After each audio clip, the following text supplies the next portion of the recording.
Dari mana bermasalah ini, Saudara Haji Imad? Kami setidak-tidaknya mengidentifikasi. Setelah kami teliti bersama-sama, kami duduk bersama-sama, kenapa kok orang ini bisa nabrak semua ulama? Kenapa bisa nganggap semua ulama ini salah? Padahal faktanya kalau ditimbang pakai tolak ukur ilmu nasab, dia yang salah. Apa? Setidak-tidaknya kami lihat ada 9 penyimpangan Saudara Haji Imaduddin Usman. Poin besarnya, nanti masing-masing poin ini akan ada perinciannya satu persatu. Yang pertama, dia mengkaji ilmu nasab dengan mengabaikan dan menabrak tatanan ilmu nasab. Nah, kemudian yang kedua, menentang, mengabaikan, bahkan merendahkan pengakuan para ulama mu'tabarin terhadap keabsahan nasab Ba'alawi. Yang ketiga, kesesatan logika. Yang empat, memfitnah para ulama. Yang kelima, khianat ilmiah. Yang keenam, melakukan kebohongan publik. Yang ketujuh, menjiplak pemikiran orientalis dan tokoh-tokoh non aswaja.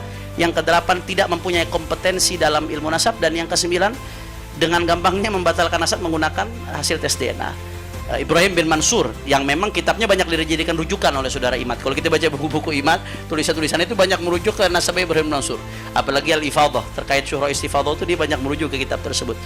Jadi sebelum hasil wawancara ini keluar, ya, Haji Imad tuh sering mengutip daripada kitab-kitabnya Ibrahim bin Mansur ini.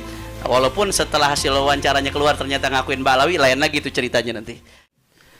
Bismillahirrahmanirrahim. Assalamualaikum warahmatullahi wabarakatuh. Mungkin nanti saya ini di sini berusaha untuk membangun pondasi, ya, membangun pondasi bagaimana kita menguliti apa yang disebut tesis Saudara Haji Imaduddin Usman tersebut. Maka mungkin karena ini pondasi sedikit agak panjang, nanti wa ma ba'di minal mutakallimin yubna ala hadzal kalam insyaallah. Yang setelah saya insyaallah akan menambahkan bangunan-bangunan di atas pondasi tersebut insyaallah. Jadi saya mulai, slide PowerPoint-nya sudah bisa ditampilkan? Sudah bisa ditampilkan supaya para pendengar di live bisa menyaksikan. Ya.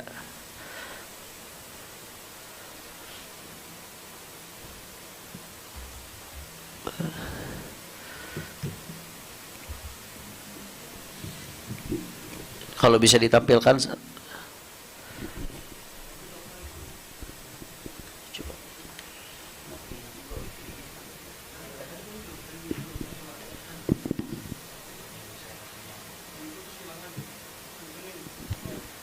Sudah? Sudah masuk. Baik.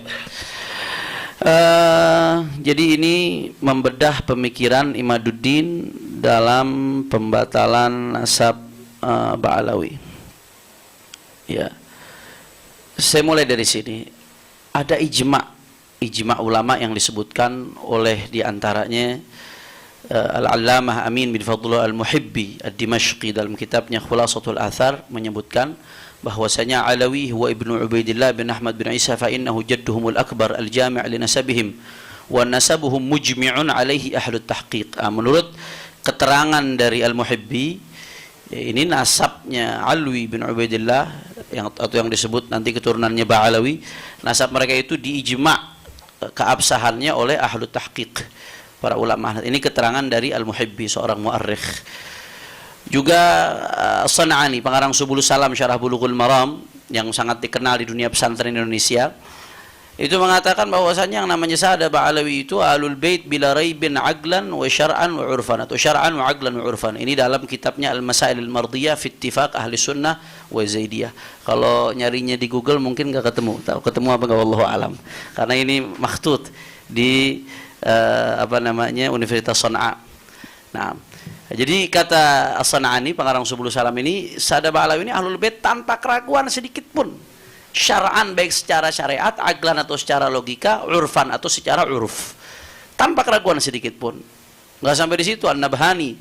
Nah, ini yang sampai diejek-ejek oleh sebagian orang yang enggak tahu kadar beliau siapa An-Nabhani. Itu sampai mengatakan inna sadatana ala bi'alawi qad ajma'atul ummah al-muhammadiyah fi sa'ir al-asar wal aqtar ala annahum min as-sahih ahli bait min as-sahih ahli bait nubuwwati nasaban. Dalam kitab Riyadhul Jannah fi adhkar al-kitab was sunnah. An-Nabhani mengatakan demikian, termasuk Ahlul Bait yang paling absah nasabnya menurut ijma adalah Sa'ad Al-Abi Alawi. Dan ini sedikit yang saya kutip. Di luar itu ada catatan internal, di luar itu ada catatan para nasabah yang begitu banyak yang nggak mungkin saya kutip satu persatu di sini. Bahkan ada seorang peneliti dari Oman, Sayyid Ahmad bin Awad bin Alwi Al-Ibrahim Ba'alawi, itu sampai nulis kitab judulnya Idharul Haqiqah li Mudda'i Kashfil Fadhiha Al-Ilmiyah. Di dalam membantah Haji Imad, itu beliau memuat nggak kurang dari 180 referensi non Ba'alawi. 180 referensi dari non Ba'alawi yang menyatakan keabsahan nasab Ba'alawi, atau menyatakan keabsahan status mereka sebagai Husaini, atau menyatakan keabsahan status Sada Ba'alawi sebagai Sada atau Ashraf. Itu nggak kurang dari 180, bahkan di sini yang saya muat 150 lebih. Saya ingat saya itu nggak kurang dari 180. Nah, ini luar biasa, jumlahnya nggak kehitung. Itu ya baru yang tertulis dari non Ba'alawi, belum yang tidak tertulis, belum yang nggak kejangkau. Mana Da'il Hasar? Kami nggak mengatakan kami udah mencakup semuanya di sini. Nah, anehnya nih, setelah hampir 1000 tahun Sayyidina Ali bin Ubaidillah, baru muncul ada satu orang setelah hampir 1000 tahun yang tahu-tahu yang mengatakan Ubaidillah itu bukan anak Ahmad bin Isa. Sehingga keturunannya bukan keturunan Ahmad bin Isa. Kalau bukan keturunan Ahmad bin Isa, berarti bukan keturunan Rasulullah SAW. Dan menariknya, dia mengatakan dengan sangat yakin Ba'alawi mustahil tersambung Rasulullah SAW. Mustahil, kata dia. Nah, ini kalau mustahil berarti dia pasti benar. Kalau dia pasti benar, berarti semua ulama itu tadi itu semuanya salah. Ini yang bikin saya tergelitik untuk meneliti, apa iya ulama-ulama besar sebanyak itu salah? Apa iya sekelas Ibnu Hajar Al-Haytami, Al-Hafidh As-Sakhawi, Asy-Syarqawi, Sayyid Bakri Syata, Al-Hafidh Murtada Az-Zabidi, An-Nabhani, Syekh Nawawi Al-Bantani, kemudian Buya Hamka, dan banyak sekali. Ya, kami nggak bisa paparkan satu persatu. Insya Allah nanti kami akan launching ini dalam buku, kami sudah siapkan semua secara ilmiah, kami uraikan secara lengkap. Ya, nanti insya Allah akan ada sesinya tersendiri. Itu kok bisa? Jadi hanya dia yang benar, kalau mustahil tersambung berarti itu semuanya salah tuh. Semuanya nggak ngerti. Semuanya ya minimal kena prank Ba'alawi, berarti semuanya nggak ada yang paham. Ini yang menjadi titik mulai penelitian kami. Apa iya ulama itu rame-rame salah secara berjamaah, secara kompak? Maka sebelum kita masuk, seperti yang tadi disinggung oleh Habib Syekhan bin Abdul Qadir As-Sagaf, Ketua Maktab Daim, ya, kita dudukkan dulu permasalahan sesuai dengan porsinya. Kita mau meninjau sebuah objek, kita harus tahu ini berkaitan dengan disiplin ilmu apa. Mau bicara soal bahasa, ya bicara soal nahwu sharaf, keabsahan sebuah susunan kata dalam bahasa, dan seterusnya. Kita bicara soal ini pernikahan sah apa enggak, ya lihat di ilmu fikih dong. Tinjau pakai sudut pandang ilmu fikih, sah nggak pernikahannya? Karena bukan seenaknya sendiri kita mau ninjau satu objek penelitian terus nentuin standar sendiri, kemudian bebas seenaknya sendiri menyatakan ini sah nggak sah. Coba dudukin dulu apa yang lagi dibahas. Ternyata yang kita bahas ini nasab, objeknya tentang nasab. Nasab itu ada ilmunya. Al-Allamah Haji Khalifah dalam kitabnya Kashfudh Dhunun itu menjelaskan bahwasanya ilmu al-ansab wa ilmun yuta'arraf minhu ansabun nas wa qawaiduhu al-kulliyatu wal juz'iyatu wal gharadu minhu al-ihtirazu 'an al-khata' fi nasab syakhsin. Ilmu nasab ini yang sama Mas Sugeng dibilang apa? Ilmu apa? Bangkai. Ilmu udah jadi bangkai katanya. Setahu saya para ahli-ahli DNA yang asli pun nggak pernah merendahkan disiplin keilmuan lain. Setahu saya menghargai disiplin-disiplin keilmuan lain. Itu ilmu ini ilmu yang diakui dalam disiplin keilmuan Islam khususnya. Itu sebagai ilmu yuta'arraf minhu ansabun nas, ilmu untuk mengetahui nasab-nasab orang. Wa qawaidu, dan kaidah-kaidah dalam ilmu nasab, baik kaidah yang kulli atau kaidah yang juz'i. Apa tujuan ilmu nasab? Ini nih yang paling penting. Al-gharad minhu al-ihtiraz 'anil khata' fi nasabi syakhsin. Itu ada ilmu nasab supaya orang nggak salah di dalam menilai nasab seseorang. Nah, maka kita kembali, kalau mau nilai keabsahan atau tidaknya sebuah nasab, ya lihat dong perspektif kaidah ilmu nasab itu seperti apa. Kita coba cek. Nah sekarang apa sih pertanyaan, apa tolak ukur keabsahan sebuah nasab? Saya ini singkat saja ya, karena nanti saya akan fokus masuk ke kritisi terhadap pemikiran saudara Haji Imad. Apa sih tolak ukur sebuah nasab? Nah, ternyata para pakar teori ilmu nasab itu menyebutkan ada beberapa turuk, beberapa jalan untuk mengitsbat nasab, untuk mengakui keabsahan sebuah nasab. Ya, di antaranya ini yang saya sebutkan mungkin yang berkaitan dengan nasab jauh. Nah, karena kalau saya rinci satu-satu, sebagian turuk itu yang berkaitan dengan nasab dekat. Yang berkaitan dengan nasab jauh, satu tercantum dalam kitab nasab yang ditulis oleh ulama ahli nasab atau nasabah yang terpercaya atau thiqah. Turuk ya, berarti jalan. Salah satu aja terpenuhi udah cukup. Yang kedua, tersebar luasnya serta terkenalnya nasab tersebut atau yang dikenal dengan syuhra istifadhah. Sekiranya nggak mungkin yang menyebarkan itu sepakat dusta. Nah, ini termasuk jalan yang mujma' alaih, ijma' madzhab Islamiyah, ijma' bahwasanya syuhra istifadhah, terkenalnya sebuah nasab, populernya sebuah nasab tanpa ada yang membantah satupun dari masa ke masa itu, ya, itu adalah termasuk salah satu cara menetapkan keabsahan sebuah nasab. Nah, ini ibarat-ibarat ini saya nggak perlu baca satu persatu ya, terlalu panjang kalau saya baca. Di antaranya ini nih, singkat saja. Wa qad wada'a a'immatun nasab kama fi ad-durar as-saniyah wal ishraf wa syakl al-badi' wal mudhish al-mutrib wa ashara ilayhi nudhar al-ansab kama madha wal qassar wal najafi wa ibn tabtaba ila an qal taq'idan wa istiqa'an min asy-syari'ah turuqan fi itsbatin nasab. Ada cara-cara yang memang diambil dari syariat untuk mengitsbat nasab. Apa saja? Satu, syahadat a'immat nasab al-mu'tabarin ala sihhatin nasab. Kesaksian para ulama-ulama nasab yang otoritatif, yang mu'tabar tentang keabsahan sebuah nasab. Kemudian as-sama' al-fashi wa huwa istifadatu dzikri 'inda al-'amma wal khassa, tersebarnya sebuah nasab dan seterusnya dan seterusnya. Ini turuk, ya, cara-cara di dalam mengitsbat nasab. Satu saja terpenuhi, ya kayak kita mau ke Bogor, bisa lewat jalan tol, bisa lewat Depok, bisa lewat Bekasi, muter ke apa namanya Cibarusah. Ada banyak jalan. Satu aja kita tempuh tuh sampai ke Bogor, berarti itu namanya turuk. Nanti akan kita bahas. Ada turuk, ada syurut. Turuk itu beda dengan syurut. Ya. Nah, ini jadi secara garis besar ulama nasab itu setidaknya kalau yang berkaitan dengan nasab jarak jauh ada dua. Satu, diakui oleh ulama nasab atau ada bahasa lain khattun nasabah, dicantumkan dalam kitab nasab, ulama-ulama nasab yang mu'tabar, yang otoritatif. Yang kedua, syuhra istifadhah, keterkenalan sebuah nasab. Itu merupakan cara tolak ukur mengakui keabsahan sebuah nasab, khususnya yang jarak jauh, yang sudah ratusan bahkan sampai ribuan tahun. Nah, pertanyaannya sekarang, nasab Balawi apakah memenuhi standar tersebut? Ini simpel sekali, simpel sekali. Apakah nasab Balawi memenuhi standar tersebut? Nasab Balawi dicantumin nggak sama para nasabah, diakuin nggak? Kemudian ketersambungan nasab Balawi itu udah masuk syuhra istifadhah nggak sebagai Husaini, sebagai keturunan Sayyidina Husain bin Ali bin Abi Thalib? Sederhana saja standarnya itu, kalau menurut perspektif ilmu nasab. Nah, ternyata faktanya, sebagaimana kami uraikan di buku ini panjang lebar, itu keabsahan nasab Balawi diakui oleh para nasabah yang mu'tabarin. Di antaranya Muhammad Kadzim bin Abil Futu al-Yamani al-Musawi, di situ Abdullah sebagai anak Ahmad bin Isa. Begitu juga Muhammad bin Husain as-Samarqandi, Sayyid Dhamin bin Syadqum, kemudian nasabah Abu Alamah, kemudian Al-Hafidh Murtadha Az-Zabidi sampai nulis kitab Ar-Raudhul Jali, kemudian juga sampai menulis catatannya terhadap Al-Musyajjarul Kasyaf. Begitu juga Syekhul Syaraf Al-Ubaidiri, walaupun bukan sumber primer kita temukan tapi melalui sumber sekunder. Ada yang mengutip dari Murtadha Az-Zabidi sekunder. Sumber sekunder itu kan juga dipertimbangkan di dalam ilmu sejarah, ilmu riwayat, ilmu nasab dan seterusnya. Nah, intinya ini sebagian saja yang saya masukkan. Intinya para nasabah di kitab-kitab nasab mereka yang mu'tabar mengakui nasab Sa'adah Labi Alawi. Nah, kemudian yang kedua, bukan hanya di kitab nasab, ternyata data yang ada di kitab nasab ini ditunjang oleh data dari selain kitab-kitab nasab. Itsbatnya pakai kitab nasab. Tapi kalau kita mau cari jejaknya, data itu ditunjang dari kitab-kitab sejarah, kitab asanid, kitab sabat, ya banyak sekali.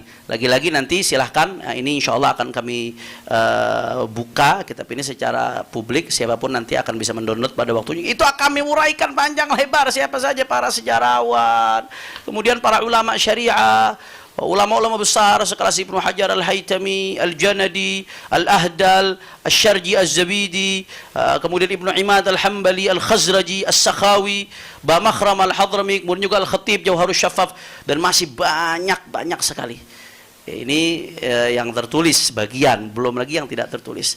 Nah, kami di sini sekurang-kurangnya memuat nggak kurang dari 140 mungkin referensi yang mengakui Sa'adah Labi Alawi sebagai Ahlul Bait, keabsahan nasabnya atau status mereka sebagai Husaini atau sebagai Ashraf atau sebagai Sa'adah. Nggak kurang dari 140 kurang lebih di buku tersebut, insya Allah.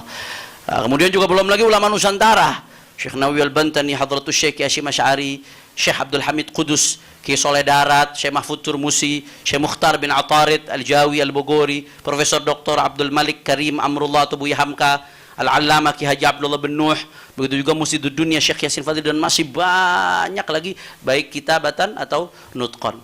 Juga syuhra istifadah. Thariqah yang kedua untuk menetapkan keabsahan nasab syuhra istifadah. Apakah nasab Pahlawi diakui secara syuhra istifadah? Ya, jelas. Nanti akan diuraikan secara pandang lebar oleh Al-Ustaz Muhaimin Bahiruddin dari Sarang. Beliau alumni Sarang. Kemudian juga di sini dikatakan wa kutubut tarikh tafihatun bil alaf min tarajimil a'lam jazimatun anna fulan ibn fulan qurasyiyun hasaniyun husainiyun syaibiyun ila akhirih wa lam yadhkuru li haula awamidin nasab wa lam yashtarituha wa ma dzaka illa li syuhratihim bitilkal ansab wastifadtuha. Ya, banyaknya kitab ulama yang secara serentak nyebutin Ba'alawi Husaini, mereka Sada Ashraf dan seterusnya. Banyaknya kitab-kitab ulama yang menyebut mereka sebagai Husaini saja walaupun nggak nyebutin amudun nasab. Itu nggak lain dan nggak bukan menjadi indikator keabsahan syuhra istifadah di mata para ulama-ulama tersebut. Nah, nanti akan kita bahas secara gamblang insya Allah. Nah, kesimpulannya kalau kita mau pakai tolak ukur ilmu nasab dengan dua turuk tadi, nasab Sada Ba'alawi hukumnya sah. Makanya Sayyid Mahdi Rajai dalam takrir beliau sebagai seorang pakar, sebagai seorang ahli yang hidupnya didedikasikan untuk meneliti nasab, bukan dadakan ya, bukan meneliti nasab dadakan, hidupnya didedikasikan untuk meneliti nasab, tahqiqan wa kitabatan, itu dengan tegas mengatakan ya bahwasanya Sada Ba'alawi min khilal ibnihi Abdillah al-ma'ruf bismi Ubaidillah wa laqad ishtaharat sihhatu nasabi Sada bin Alawi min haythul fiqh wa ilm al-ansab wal haqa'iq at-tarikhiyah al-mukhtalifah wa taqarir ulama nasab mundu qurun. Yang namanya Mahdi Rajai ini An-Nasaba mengatakan nasab Ba'alawi sah dan keabsahan itu populer dari segi ilmu fiqih, dari segi ilmu nasab, dari segi fakta sejarah, dan dari segi takrir keterangan-keterangan dari ulama nasab mundu qurun semenjak berabad-abad, tanpa keraguan sedikit pun beliau mengatakan ini. Nah, sekarang berarti dari sini kita udah bisa paham ternyata ulama-ulama yang banyak itu nggak salah, mereka udah benar. Secara perspektif ilmu nasab ulama-ulama tadi itu udah benar. Nah, kalau ulama udah benar kemudian ada yang mengatakan nasab Ba'alawi mustahil tersambung, berarti yang ngomong mustahil tersambung itu yang bermasalah, bukan ulama yang rame-rame yang salah. Dari mana bermasalah ini, Saudara Haji Imad? Kami setidak-tidaknya mengidentifikasi. Setelah kami teliti bersama-sama, kami duduk bersama-sama, kami bingung, kenapa kok orang ini bisa nabrak semua ulama? Kenapa bisa nganggap semua ulama ini salah? Padahal faktanya kalau ditimbang pakai tolak ukur ilmu nasab, dia yang salah. Apa? Tidak-tidaknya kami lihat ada 9 penyimpangan, Saudara Haji Maduddin Usman. Poin besarnya, nanti masing-masing poin ini akan ada perinciannya satu persatu. Yang pertama, dia mengkaji ilmu nasab dengan mengabaikan dan menabrak tatanan ilmu nasab. Nah, kemudian yang kedua, menentang, mengabaikan, bahkan merendahkan pengakuan para ulama mu'tabarin terhadap keabsahan nasab Ba'alawi. Yang ketiga, kesesatan logika. Yang empat, memfitnah para ulama. Yang kelima, khianat ilmiah. Yang keenam, melakukan kebohongan publik. Yang ketujuh, menjiplak pemikiran orientalis dan tokoh-tokoh non-aswaja. Yang kedelapan, tidak mempunyai kompetensi dalam ilmu nasab. Dan yang kesembilan, dengan gampangnya membatalkan nasab menggunakan hasil tes DNA. Nanti itu akan dibahas satu persatu. Saya akan fokus ke yang pertama dan yang kedua. Ini saya baru mau masuk ke substansi. Yang pertama, Imad ini nabrak tatanan ilmu nasab, Saudara Imad. Jadi ini ada testimoni. Ini terima kasih banyak Gus Rumel, peneliti beneran yang sampai ke luar negeri mewawancara para pakar. Gus, ketika mewawancara An-Nasabah Ibrahim bin Mansur, yang memang kitabnya banyak dijadikan rujukan oleh Saudara Imad. Kalau kita baca buku-buku Imad, tulisan-tulisan itu banyak merujuk ke nasabah Ibrahim bin Mansur. Apalagi Al-Ifadah, terkait syuhra istifadah itu dia banyak merujuk ke kitab tersebut. Jadi sebelum hasil wawancara ini keluar, ya, Haji Imad tuh sering mengutip daripada kitab-kitabnya Ibrahim bin Mansur ini. Walaupun setelah hasil wawancaranya keluar ternyata ngakuin Ba'alawi, lain lagi itu ceritanya nanti. Ya.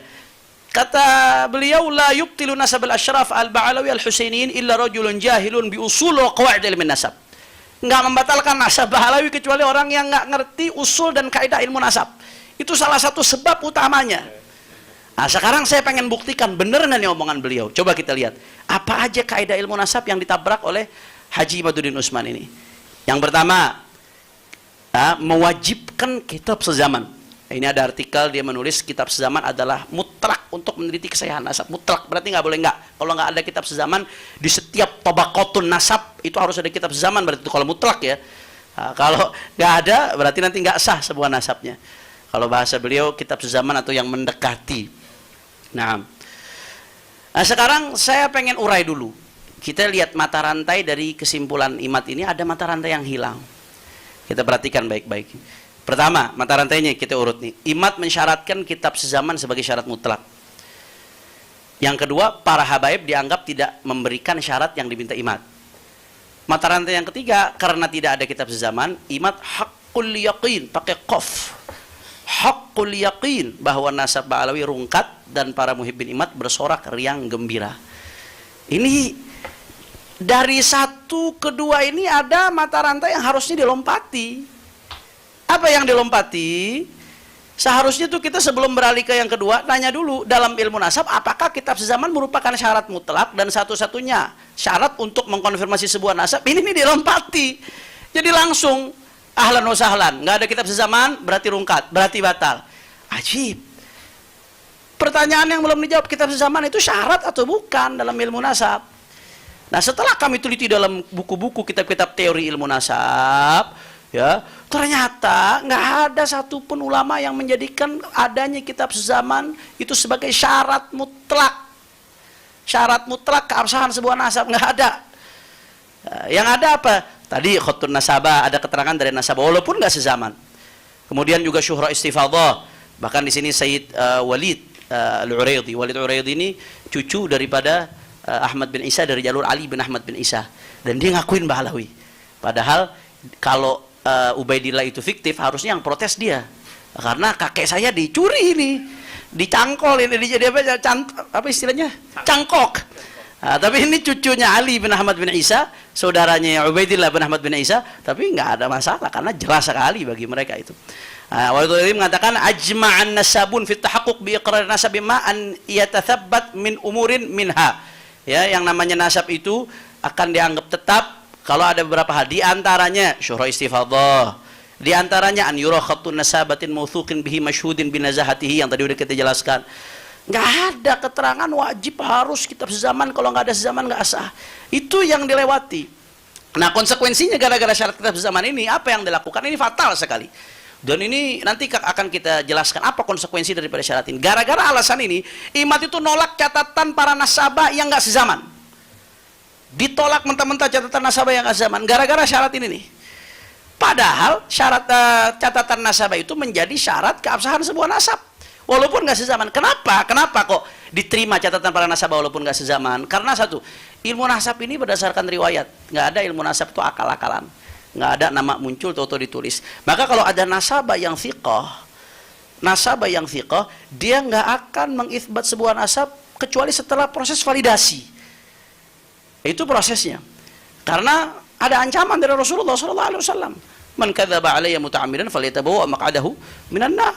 Orang yang bohong atas nama Rasulullah SAW itu siap-siap tempatnya di neraka, kata Nabi SAW.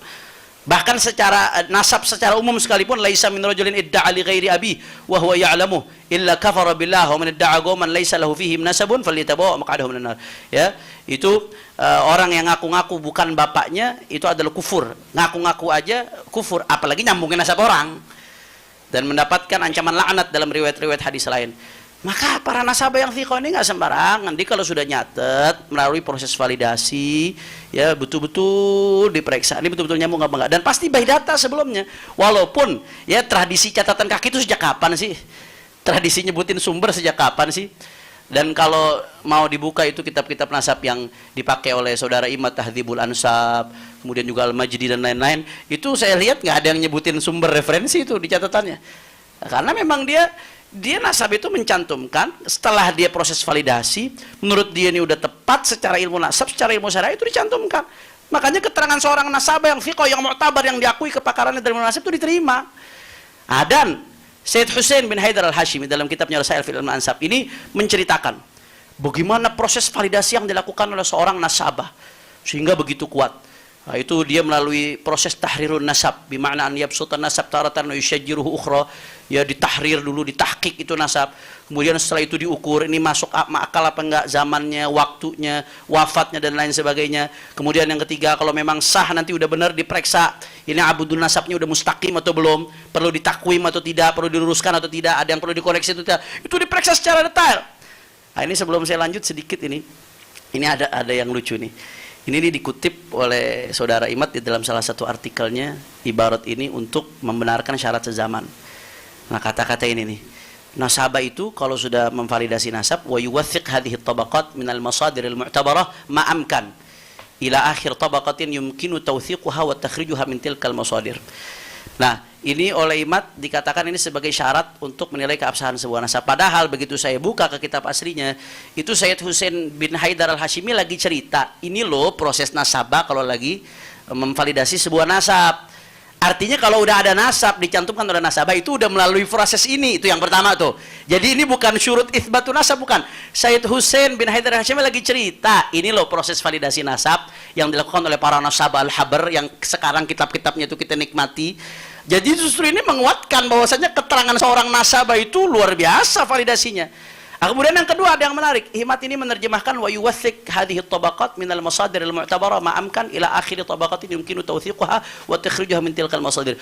Wa yuwathiq diartikan dan nasabah itu harus menguji. Yuwathiq itu diartikan menguji. Saya ingat betul itu di websitenya. Jangan sampai direvisi nanti Gus tulisan di websitenya itu. Menguji setiap tingkatan nasab ini dengan sumber-sumber sebisa mungkin sampai tingkatan akhir yang bisa dilakukan. Nah, ini dijadikan alasan dalil harus ada kitab sezaman. Padahal di sini sedang satu yuwathiq itu artinya bukan menguji. Yuwathiq itu artinya menguatkan dengan dokumen, dengan data. Dan itu pun di sini bukan syarat mutlak, ma'amkan sebisanya. Kalau bisa ya bagus. Kalau nggak bisa terus nggak semerta-merta nasab itu dianggap batal. Kalau ada kitab sezaman ya bagus, luar biasa. Tapi kalau enggak, ya nggak semerta-merta kitab itu dianggap, nasab itu dianggap batal. Jadi itu. Jadi kenapa? Yang ingin saya bahas di sini, kalau tadi Habib Syekhan mengatakan nasabah itu keterangannya diterima, yang pengen saya bahas kenapa nasabah itu keterangannya diterima walaupun nggak sezaman. Karena memang setelah melalui proses validasi yang begitu kuat, kemudian ada ancaman dari Nabi, bohong atas nama Nabi, neraka, menisbatkan kebukan bapaknya neraka. Bahkan Ibnu Hajar juga memberikan postulat bagaimana seorang itu ulama harus punya ghirah. Jangan sampai ada orang yang intisab ke Rasulullah Shallallahu Alaihi Wasallam, ya, bighairi yang padahal dia nggak berhak, nggak nyambung nasabnya, tapi dia pura-pura nyambung. Itu jadi ghirahnya para ulama betul dalam menjaga kemudian nasab Rasulullah SAW. Sehingga seorang nasabah itu keterangannya walaupun nggak sezaman, sudah barang tentu dia wajib untuk mengambil data dari yang sebelum-sebelumnya, sehingga apa yang dia cantumkan itu harus sudah terverifikasi menurut standar ilmu nasab dan ilmu syariat. Nah, dan ini pola yang dilakukan dalam ilmu nasab sejak awal. Ini dalam kitab Usul wa Qawaid fi Kashfi Mudda'i Syaraf wa fi Kashfi Mudda'i Syaraf karya Ibrahim bin Mansur juga. Di sini dikatakan walaisatir riwayah fadlan an wathiqatin nasab syai'an muhdatsan la aslahu fi ilmi nasab bal nasab qama 'ala riwayah faha kutubun nasab al-mutaqaddimah ka kitab nasab Quraisy limu'rij bin Amr ibn al-Harith as-Sadusi. Nah, ini tahqiq alam mesti ditahqiq, mesti dipastikan. Wa jamhalatun nasab ibn al-Kalabi Hisham bin Muhammad ibn Sa'ib tahun 204, yang tadi tahun 195. Wa ghairi hamdal kutub kullu hagamat al-riwayah. Kitab-kitab nasab yang paling awal sekalipun nasab Quraisy, kemudian jamharat nasab itu baru ada tahun 195 wafatnya mualifnya. Dan tahun 204. Artinya apa? Nasab yang diceritakan nasab orang-orang yang ratusan tahun sebelumnya. Tapi kenapa diterima? Karena mereka memang melakukan periwayatan dari lisan ke lisan yang mereka cantumkan sudah sesuai standar daripada ilmu syariat, maka mereka cantumkan. Nah, karena kalau mau dituntut harus sezaman, ini nggak ada yang diterima. Ini dari awal munculnya ilmu nasab nggak ada yang diterima. Karena awal pun tahun 195 wafatnya itu pengarang Nasab Quraisy dan pengarang Jamharatun Nasab tahun 204 wafatnya, itu meriwayatkan menceritakan tentang nasab-nasab yang ratusan tahun sebelumnya. Dan itu diterima oleh para ulama. Nah, karena mereka berdasarkan satu thiqah periwayatannya. Yang kedua, nggak mungkin mereka ngarang-ngarang. Kalau mereka ngarang-ngarang, terbukti ulama akan menjarah. Ulama akan kompetensi dia sebagai seorang nasabah dan kethiqahannya akan diserang oleh para ulama. Itu yang pertama. Kemudian ada contoh-contoh. Ini saya kasih contoh-contoh real. Bagaimana para ulama itu selama nasab itu syuhra wal istifadhah, terkenal, ulama-ulama itu akan menerima nasab tersebut walaupun nanti ada nama-nama yang kalau ditarik ke atas nggak akan ketemu di kitab nasab manapun, di kitab tarajim manapun. Ini kita bisa lihat ini. Nah, ini namadzij qabul riwayat amudin nasab raghma adami dzikri ba'd al-ajdad fil kutub. Saya kasih contoh-contohnya. Ini saya ambil dari kitab Usul wa Qawaid fi Kashfi Mudda'i Syaraf. Kita lihat. Ini contohnya diantaranya Imam Ahmad bin Hanbal. Imam Ahmad bin Hanbal itu beliau seorang Syaibani Adnani. Nasabnya beliau adalah Imam Ahmad ibn Hanbal, Ahmad bin Muhammad bin Hanbal bin Hilal bin Idris bin Abdullah bin Hayyan bin Abdullah bin Anas bin Auf bin Qasid bin Mazin bin Syaiban bin Zuhul ila akhir sampai Ma'ad dan Adnan. Nah, beliau Syaibani Idrisi dan ini diakui. Beliau sebagai seorang bukan Syaibani Idrisi, Syaibani Adnani. Syaibani Idrisi jadi Syaibani Adnani. Ya. Padahal kata ulama itu kalau ditarik ke atas ada kakeknya yang namanya Auf dan Qasid. Itu Auf dan Qasid mau dicari ke kitab tarajim manapun, mau dicari ke kitab nasab manapun nggak bakal ketemu. Tapi ini diakui, diterima. Kenapa? Karena periwayatannya dari jalur orang yang fiqh. Ditunjang dengan syuhra istifadhah, nggak ada yang ingkar beliau sebagai Syaibani, sebagai Adnani. Nah, maka di sini kalau disyaratkan kitab sezaman, waduh, Imam Ahmad bin Hanbal rungkat ini nasabnya bisa-bisa. Dan itu nggak dilakukan oleh para ulama. Dan menariknya lagi, nasab Imam Ahmad bin Hanbal ini diambil dari khatnya Imam Ahmad bin Hanbal sendiri dan dari riwayat Ibnu Al-Hafidz Abdullah bin Ahmad bin Hanbal. Tapi karena thiqah perawinya dan memang punya standar keilmuan, punya kompetensi, punya seorang yang mu'tabar, diakui, diterima, nggak ada masalah. Walaupun ada nama-nama yang nggak disebut. Kemudian contoh yang kedua, Al-Khatib Al-Baghdadi itu mengakui nasab Ali bin Muhammad bin Ahmad sebagai Al-Qurashi. Nasabnya Ali bin Muhammad bin Sulaiman bin Mansur bin Abdullah bin Muhammad bin Mansur bin Musa bin Sa'ad bin Abdullah bin Malik bin Anas bin Abadah bin Jabir bin Wahab bin Dhabbab bin Hujair bin Abd bin Ma'is atau Mu'is. Mungkin ada beberapa nama-nama yang harus ditahqiq karena a'lam itu, mohon maaf saya sekali lagi kalau ada salah penyebutan. Bin Amir bin Lu'ay bin Ghalib. Nah, ini diakui oleh Al-Khatib Al-Baghdadi. Padahal kalau dirunut ke atas ada kakeknya yang namanya Abdullah dan Muhammad bin Mansur itu. Abdullah dan Muhammad bin Mansur. Abdullah dan Muhammad bin Mansur. Ini nama mau dicari di kitab nasab manapun, kitab sejarah manapun, kitab tarajim manapun nggak ketemu nama ini kalau dicari. Tapi sama Khatib Baghdadi diakui. Kenapa? Karena ada syuhra istifadhah. Dan perawinya thiqah, bisa diterima. Nah, ilmu nasab itu mabniun ala riwayah seperti ini. Kalau mau ditarik kitab sezaman, wah, ini nggak akan ketemu, rungkat. Nah, tapi kenapa ulama ngakui? Karena tadi syuhra istifadhah dan melalui jalur periwayatan yang bisa diterima, yang thiqah. Padahal Khatib Al-Baghdadi itu kalau ngelihat nasab yang ngawur, beliau akan tegas ngomong. Contoh seperti ada Talhah Abul Qasim Al-Qadhi Al-Basri. Itu dia nyebutin bahwasanya ayahnya Muhammad bin Ja'far bin Tammam bin Ali bin Muttalib bin Muhammad bin Sri bin Abdullah bin Harith bin Al-Abbas bin Abdul Muttalib. Ya, wa balagani anna al-Qadhi Umar bin Abdul Wahid wa qauman Hashimiyyin min ahli al-Basra ankaru nasabahu wa za'amu annahu da'i. Ya, Khatib Al-Baghdadi ketika ngutip nasabnya Talhah Abul Qasim Al-Qadhi Al-Basri, karena beliau melihat informasi yang menjadi pembatal nasab tersebut disampaikan sama beliau, dan itu kewajiban, nggak boleh disembunyikan. Karena beliau melihat ini nasab bermasalah, sama beliau dikoreksi, nggak diterima. Tapi ketika nasab itu bisa diterima, walaupun ada sumber-sumber yang nggak sezaman, ya tetap diterima. Walaupun ada sumber-sumber yang tidak sezaman dan nggak ditemukan kalau diurut ke atas-atas, sampai karena syuhra istifadhah dan periwayatannya sudah jelas, itu diterima. Kemudian juga ini ulama banyak sekali, Al-Hafidz Adz-Dzahabi, Al-Imam As-Subki, Ibnu Hajar Al-Asqalani, Ibnu Katsir, As-Suyuti, itu mengakui nasab Ibnu Sayyidin Nas Al-Ya'muri Al-Adnani. Ibnu Sayyidin Nas Al-Ya'muri Al-Adnani sampai kepada Adnan. Karena apa? Karena ada periwayatan amud silsilah nasab beliau kepada Ya'mur bin Malik bin Adnan. Dan ini intisabnya beliau kepada Adnani, ini syuhra istifadhah. Makanya begitu ada riwayat amud tersebut langsung diterima, nggak ada masalah. Padahal kalau dirunut ke atas ada kakeknya yang namanya Muhammad bin Abdullah bin Abdul Aziz dan Munzi dan Abdul Jabbar. Itu tiga kakeknya yang namanya itu mau dicari di kitab nasab manapun nggak bakal ketemu. Di kitab tarajim manapun secara spesifik, apalagi yang sezaman, nggak bakal ketemu. Tapi kenapa diterima? Karena syuhra istifadhah. Padahal di sisi lain Adz-Dzahabi yang ngakui nasabnya Ibnu Sayyidin Nas tadi, ketika mengutip nasab seseorang, ketika ada orang namanya Ibnu Dihya Al-Andalusi ngaku sebagai keturunan sahabat Dihya Al-Kalabi, Itu karena Imam Az-Zahabi melihat ini bermasalah, penisbatannya diingkar oleh beliau, diingkar. Artinya ulama-ulama ini kalau ada nasab yang nggak bermasalah, mereka yang akan protes, mereka nggak akan diem. Ketika mereka semua nerima, karena bagi mereka udah memenuhi standar ilmu nasab, memenuhi standar ilmu syariat dan ilmu sejarah bagi para muarikhin. Ini sederhana sekali sebetulnya. Kemudian juga Al-Hafidz Ibnu Hajar mengakui nasab Al-Imam Ibnu Khalil sebagai keturunan Sayyidina Utsman Ibnu Affan. Karena apa? Karena ada periwayatan amud silsilah nasab beliau kepada Sayyidina Utsman. Dan intisabnya Ibnu Khalil ini kepada Sayyidina Utsman ini udah syuhra istifadhah. Padahal kalau ditarik ke atas itu, ya, nasab tersebut itu ada dua nama, Sa'ad dan Tolha. Dua nama ini nggak pernah ditemukan baik dalam kitab nasab, sejarah atau tarajim. Apakah langsung diputuskan rungkat? Enggak, Ibnu Hajar menerima. Kenapa? Karena syuhra istifadhah dan perawi nasabnya itu seorang yang thiqah yang bisa diterima. Padahal Ibnu Hajar itu ketika menemukan nasab bermasalah seperti nasabnya Abu Bakar bin Umar Al-Qumni, dalam keterangan yang lain, ketika bermasalah Al-Hafidz Ibnu Hajar kritisi. Al-Hafidz Ibnu Hajar mengoreksi nasab tersebut. Beliau nggak diam. Ketika beliau diam menerima, itu tanda di pandangan beliau, di mata beliau memenuhi standar daripada ilmu nasab dan standar daripada syariah.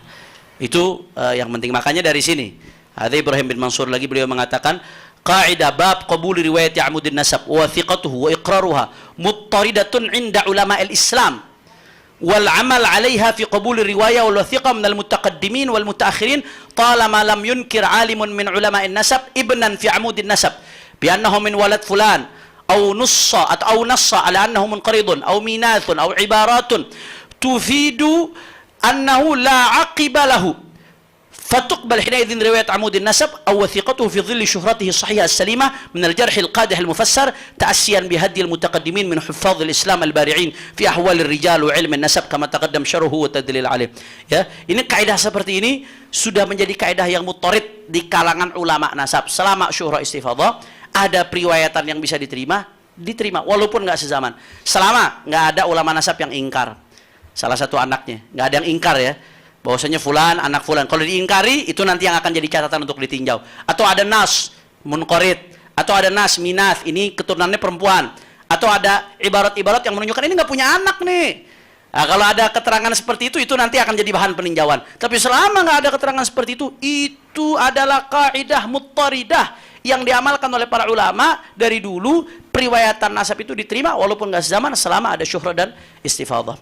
Nah, jadi kesimpulannya yang ingin saya jelaskan di sini, ya, mata rantai yang tadi dilompati itu syarat keharusan konfirmasi kitab sezaman pada setiap nama dalam silsilah nasab dan mengabaikan catatan nasabah thiqah yang tak sezaman adalah syarat yang dibuat-buat oleh imat sendiri dan bertentangan dengan metodologi para ulama. Nah, sekarang saya pengen masuk ke pembahasan yang nggak kalah penting.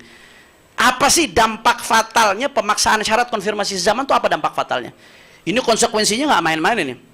Konsekuensinya nggak main-main. Kalau diwawancaranya Gus Rumel kepada Syekh Ibrahim bin Mansur, kalau mau dipaksain itu kaidah, semua nasab batal. Semua nasab batal kalau dipaksain kaidah tersebut. Ketika diwawancara sama Gus Rumel itu. Ya, kenapa? Ya karena siapa orang, ini kita nggak bicara di atas-atas saja, apalagi sampai ke bawah-bawah. Yang dicatat oleh ulama, apalagi eksternal. Keluarga siapa yang dicatat sampai sedetail itu? Harus tiap kitab sezaman ada yang nyatet. Ente kira ulama duk capil satu-satu dicatat semuanya detail. Nah, ini apa konsekuensi fatalnya? Yang pertama konsekuensi fatalnya runtuhnya adalah ulama-ulama yang mengesahkan nasab tanpa syarat kitab sezaman. Ini otomatis runtuh mereka. Karena berarti mereka sudah berani menetapkan nasab yang nggak memenuhi standar. Berarti mereka berani menetapkan nasab yang harusnya nggak tersambung dijadikan tersambung. Itu yang pertama tuh. Ulama yang segitu banyaknya yang berani mengesahkan nasab, padahal dianggap nggak ada kitab zaman, itu runtuh tuh adalahnya semua. Apakah segampang itu meruntuhkan adalah para ulama kita sehingga berani mengakui nasab yang harusnya nggak tersambung menjadi tersambung?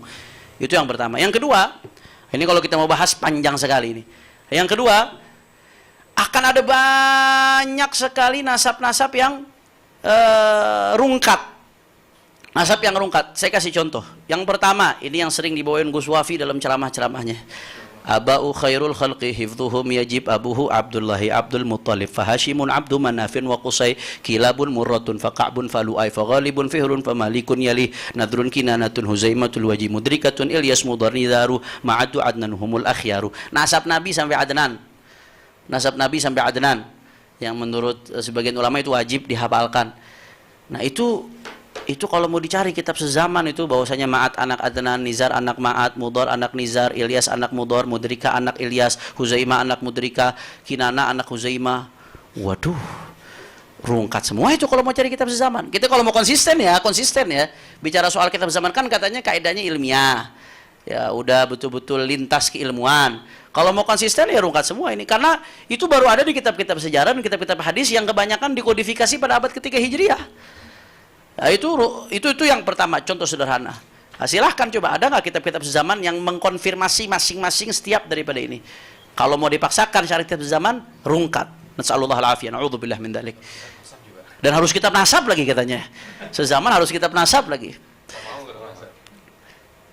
Kemudian, ini contoh sederhana.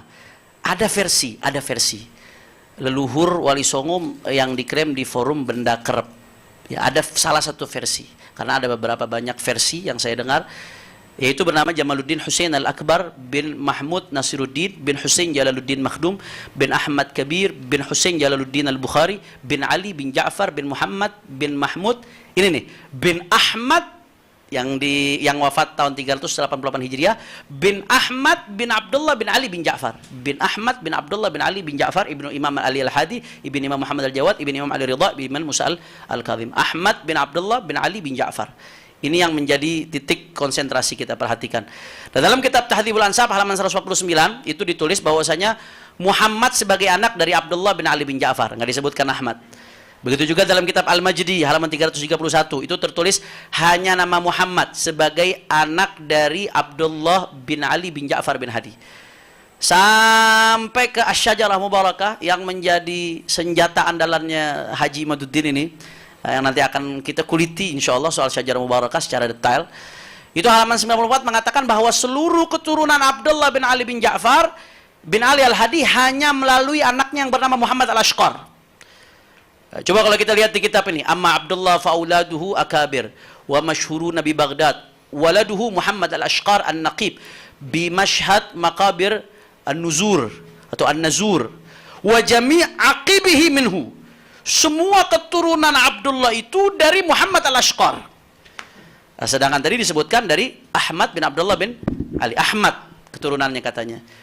Kemudian kalau kita lebih jauh lagi, Ar-Razi ini pakai jumlah ismiyah, berarti tertutup tuh kemungkinan adanya tambahan, kecuali kalau ada kitab yang lebih tua. Ini kalau kita ngikutin kaidahnya Haji Imaduddin, ya. Jarak antara Ar-Razi yang wafat tahun 606 Hijriah sampai wafatnya Abdullah bin Ali itu kurang lebih 218 tahun. Nggak ada riwayat, tidak ada kisah, tidak ada kabar bahwa Abdullah bin Ali bin Ja'far miliki anak namanya Ahmad dan cucu bernama Mahmud dan keturunannya terus itu. Dan dalam kitab Al-Asili juga demikian, nggak ditulis nama Ahmad bin Abdullah. Dan Muhammad Kazim bin Abil Futu Al-Yamani juga demikian. Sampai dalam kitab An-Nafhal Ambariyah juga nggak ditulisin nama Ahmad bin Abdullah. Sampai pada Bahrul Ansab halaman 25 karangan An-Najafi yang wafat abad ke-10-an baru terdapat catatan menuliskan nama Ahmad sebagai anak dari Abdullah bin Ali bin Ja'far bin Ali Al-Hadi. Ini kalau dihitung dari wafatnya Abdullah bin Ali bin Ja'far ya pada abad ke-4 sampai dengan tertulisnya nama Ahmad pada kitab Bahrul Ansab abad 10, maka terdapat keterputusan riwayat selama 6 abad atau 600 tahun. Kalau ngikutin teori Kiai Imad. Kalau, jangan dipotong-potong ini.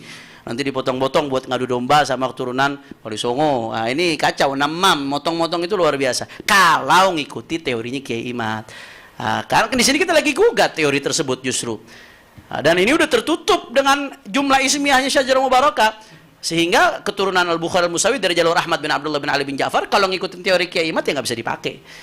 Nah, itu kemudian runtuhnya keturunan Syekh Abdul Qadir Jilani yang bernama Saleh dari jalur Saleh. Jangan dipotong lagi nih, sekali lagi saya katakan ada versi yang mengatakan Sunan Giri itu keturunan Syekh Abdul Qadir Jilani dari anaknya yang namanya Saleh. Ada versi, sekali lagi saya disclaimer. Contoh silsilah tersebut adalah Sunan Giri bin Yaqub bin Ibrahim bin Junaid bin Abdul Qadir bin Syu'aib bin Abdul Jabbar bin Abdul Razak bin Abdul Aziz bin Saleh bin Syekh Abdul Qadir Al-Jilani. Nah, sekarang dalam kitab Al-Anwar fi Nasab An-Nabi Al-Mukhtar yang dikarang oleh Abu Abdullah Muhammad bin Ahmad bin Muhammad bin Abdullah Al-Jazi Al-Kalbi Al-Gharnati halaman 57 tertulis bahwa keturunan Syekh Abdul Qadir Al-Jilani bersumber dari 10 anaknya dan tidak disebutkan Saleh. Ada 10 anak tuh. Abdul Wahab, Isa, Ibrahim, Abdul Aziz, Abdul Razak, Yahya, Abdullah, wa Abdul Jabbar, wa Muhammad, wa Musa. Karena Syekh Abdul Qadir Jilani itu anaknya banyak. Tapi yang berketurunan itu dari 10 ini menurut keterangan kitab tersebut. Ini jumlah ismiyah juga ini. Wah, kacau jumlah ismiyah ini. Kemudian juga ya kalau apa namanya di dalam Asy-Syajarah Mubarakah, enggak, Umdatul Thalib As-Sughra yang ditahqiq oleh Syed Mahdi Rajai. Ditulis itu keturunan Syekh Abdul Qadir Jailani hanya dari 2 jalur, Abdul Razak dan Abdul Aziz. Ini jumlah ismiyah juga ini. Artinya tertutup kemungkinan dari selain 2 ini kalau pakai kaidah tersebut. Maka kalau udah tertutup kemungkinan, walaupun setelah itu ada yang bawa kitab, setelah Umdatul Thalib, ada yang datangkan kitab, membawa keterangan, ada yang namanya Soleh, kemudian ada jaluk tunaneru Soleh. Walaupun demikian, tapi kalau ngikutin kaidahnya Kiai Imad atau Haji Imad ini udah runtuh duluan. Nggak bisa dipakai. Makanya ini yang kita mau gugat. Nggak tepat penggunaan kaidah ini. Ini yang harus dikritisi.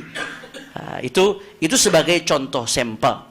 Kemudian juga ada banyak. Kalau kita melakukan studi kompilasi dari kitabnya Sayyid Sulaim bin Abdul Latif Ar-Rifai, Tabaqat Asyraf At-Talibiyin, yang di situ menyebutkan referensi-referensi yang menyebutkan masing-masing kabilah asyraf dari yang paling tua sampai yang paling muda, dan referensi-referensi itu yang beliau sebutkan semuanya eksternal. Nah, itu berdasarkan disclaimer beliau di awal kitabnya. Wah, itu kalau mau wajib kitab sezaman yang rungkat banyak sekali itu sada-sada itu. Nasab Sada Ad-Dailami Al-Hasani itu nisbah kepada Sayyid Abil Fatah An-Nasir tahun 446. Itu baru ditulis di kitab Ghurarud Durar fi Mukhtasari Siyar wal Ansabil Bashar wa Ansabil Bashar karya An-Nashiri tahun 831. Dari 446 ke 831 tuh baru ditulis. Kemudian juga Nasab Sada Al-Qattani yang terkenal di dunia nih, Al-Qattani Al-Muhaddithin. Itu nisbat kepada Sayyid Yahya Al-Qattani bin Imran bin Abdul Jalil bin Yahya bin Yahwa bin Muhammad bin Idris Al-Asghar, wafat tahun 400-an Hijriah. Itu baru maktub dalam kitab Al-Ansab karya Abu Abdurrahman Zaid Al-Jabbari tahun yang wafat tahun 738. Berapa ratus tahun itu ada kekosongannya. Rungkat juga kalau mau pakai teori, harus kitab sezaman, harus.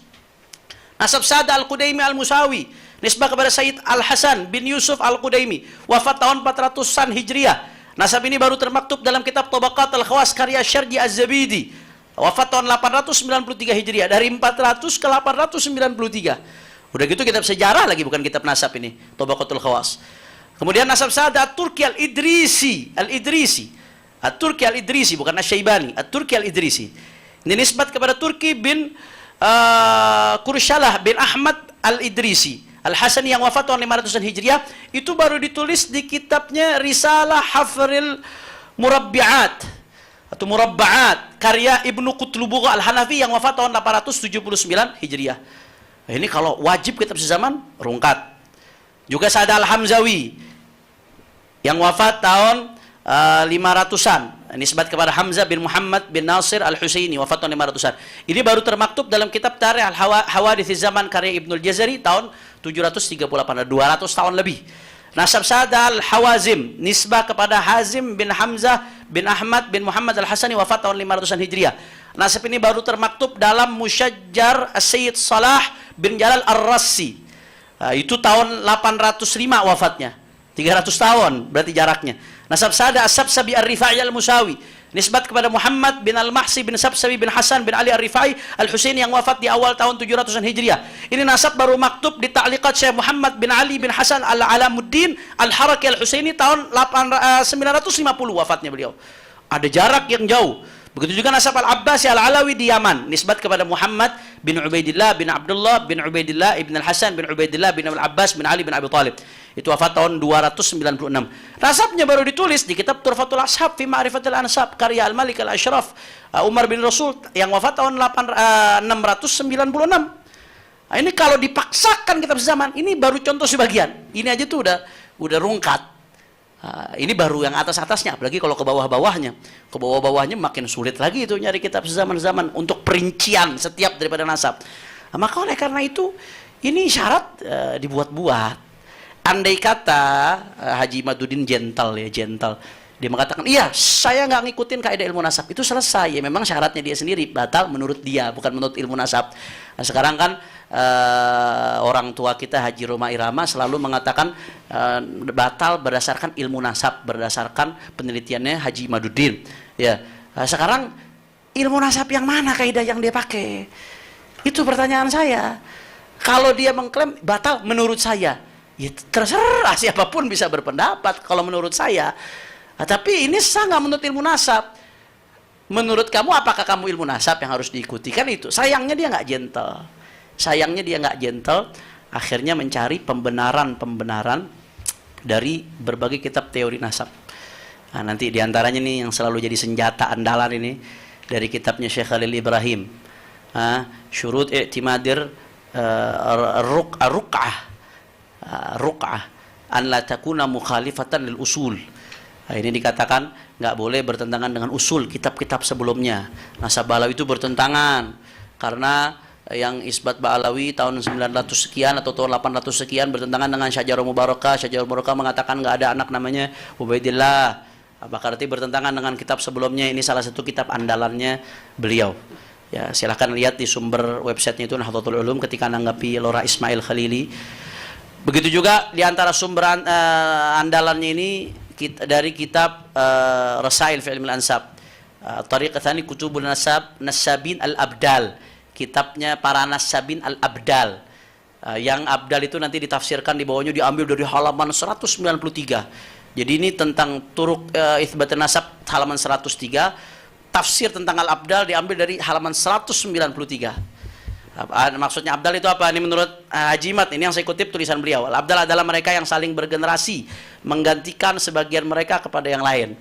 Jadi ini harus ada di setiap generasi, cocok satu generasi dengan generasi lainnya, sehingga ini jadi dasar kitab sezaman. Ini yang dimaksud kitab sezaman atau yang mendekatinya, kata beliau seperti itu. Nah sekarang ini apakah senjata andalan ini ampuh? Andai kata dia ngaku saya memang nggak pakai ilmu nasab, udah selesai tuh. Berarti ente nggak usah bawa ilmu nasab. Nah sekarang dia mau maksa tetap saya ini benar menurut ilmu nasab. Coba kita lihat bagaimana senjatanya. Nah ini yang pertama, dia salah sasaran, gagal faham antara turuk dengan syurut. Nggak ada, turuk itu ada beberapa jalan yang tadi saya kasih analogi, mau ke Bogor mau lewat jalan mana itu semuanya turuk. Satu aja ente tempuh itu udah cukup. Nasab juga begitu. Satu udah cukup, pakai khotun nasabah atau pakai syura syafidullah, satu aja terpenuhi itu udah cukup. Itu dalam ilmu nasab.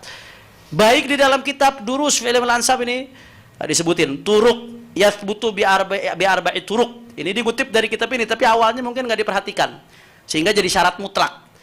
Kemudian juga ini dari kitab Rasail fi Ilmil Ansab yang dipakai oleh Haji Imad, waqad adda ulama nasab khamsat tara'iq li thubutihi. Ada 5 turuk lagi turuk. Ada 5 jalan tara'iq. Tariqun turuk tara'iq, jam'ul jawami', tara'iq fa'ail, tariqun turuk tara'iq.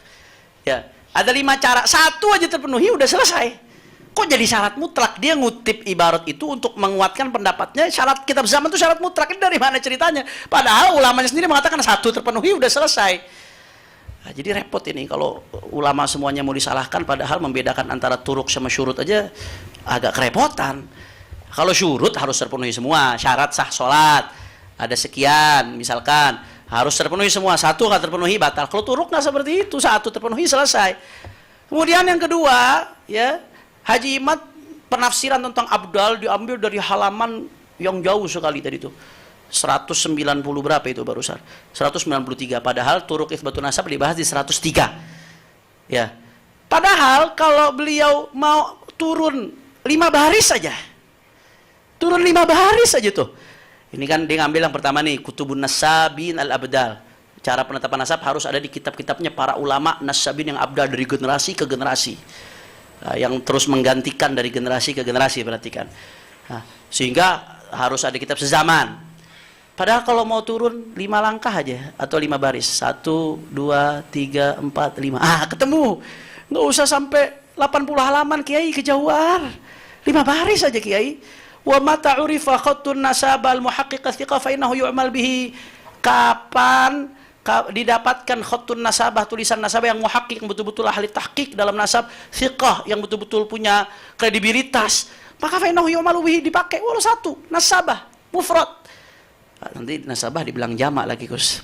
Nasabah dibilang jamak. Itu siqat mubalaghah, kayak allamah, itu nasabah allamah. Satu al-muhaqqiq thiqah yu'mal bihi. Wa yakun mustadanan syari'an, itu jadi sandaran syariat. Wa alaihi al-amal fil qadim wal hadis, itu menjadi, dan ini diamalkan baik dulu atau sekarang oleh para ulama diamalkan. Bahkan di sini yang lebih menarik lagi, wa kadza al-amalu bil wijadat. Ini panjang lagi kalau kita mau bahas nih.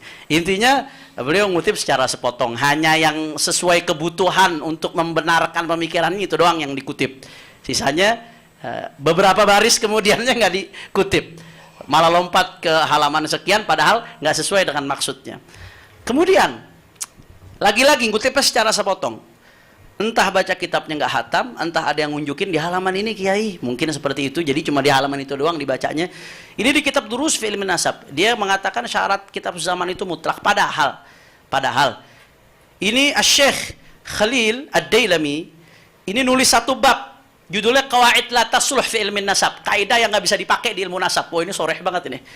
Apa aja kaidahnya? Di antaranya satu, nih, muhawalatan naili min sihhatin tisabi ayati qabilatin ila asliha alladhi tantasibu ilaihi bihujjati jahli usuliha min qibalil katib ma huwa illa wasilatun min wasaili tajzi'ah wa tafriqah wa ijad manafid li dha'dha'atil kiyan al-arab alladhi yajma'u shamal al-ummah bi ahadi wasail al-quwa ala wa huwa silatun nasab walau sahha qabulu at-ta'ni fi asli kulli qabilatin i'timadan ala man yujhal asluha aw ala man yajhal aslaha aw man kanat bainahu wa bainaha adawatun lam taslam qabilatun wahidah min at-ta'n. Ini kaidah ini dilompat, ini kaidah yang nggak boleh dipakai dalam ilmu nasab. Apa? Ya, membatalkan nasab atau nyerang keabsahan sebuah nasab, sebuah kabilah dengan hujah apa? Jahli usuliha min qibalil khatib, karena dia nggak tahu ini kakeknya yang ini disebutin di kitab mana. Nggak ada kitab yang menyebutkan, ada jahal. Gara-gara ini nyerang nasab orang, ini termasuk kaidah yang nggak boleh dilakukan dalam ilmu nasab. Kenapa? Ini adalah cara untuk mecah belah umat, tafriqah wa tajziyah, untuk mecah belah umat.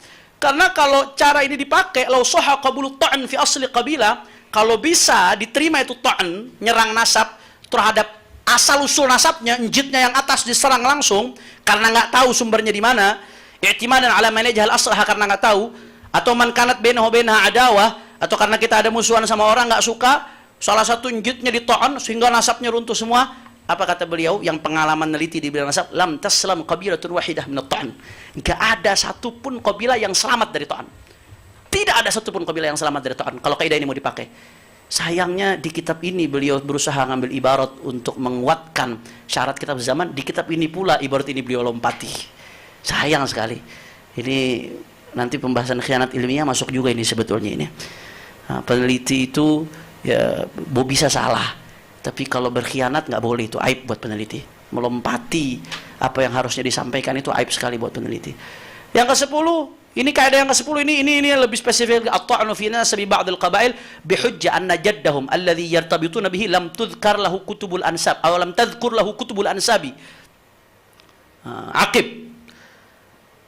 Lam tadhkur lahu kutubun nasab aqib. Falaisa kullu man lam tadhkur lahu kutubul ansabi dzurriyatan laisa bimu'aqib atau laisa bimu'aqib. Ya. Menyerang satu nasab qabilah dengan hujah apa? Kakeknya yang paling atas nggak disebutin dalam kitab nasab. Nah, ini termasuk kaidah yang nggak sah. Ka Ubaidillah bin Ahmad nggak disebutin dalam kitab sezaman.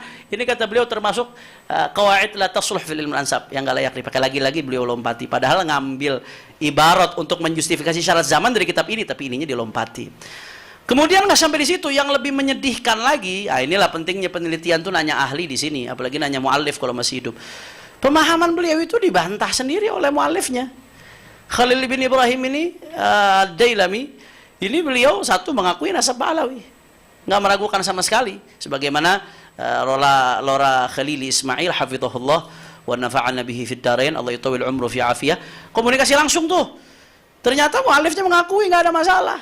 Itu satu, dibantah sendiri oleh muallif. Yang kedua, dia mengatakan usul di sini kitab-kitab sebelumnya. Padahal, jadi yang di Burghah Masyiga atau di An-Nafhah Al-Ambariyah nggak boleh bertentangan dengan sebelumnya dalam ini Syajarah Mubarakah. Usul itu kitab sebelumnya. Padahal makna usul itu bukan seperti itu. Muallifnya sendiri menjelaskan usul hiya matammal ittifaqu alaihi wa tasalama alaihi ahlun nasab. Usul itu adalah ya yang disepakati oleh seluruh ahlun nasab, asal usul yang disepakati oleh seluruh ahlun nasab. Nah, di dalam kitab ini juga sebetulnya kalau Haji Imad mau buka halaman berikutnya aja, yang dimaksud usul itu dijelaskan. Ada mukhalafat usul. Apa yang maksudnya al-usul an-nasabiyyah al-mu'tamada ladal jami'? Asal usul nasab yang disepakati, yang dijadikan i'timad oleh semua ulama.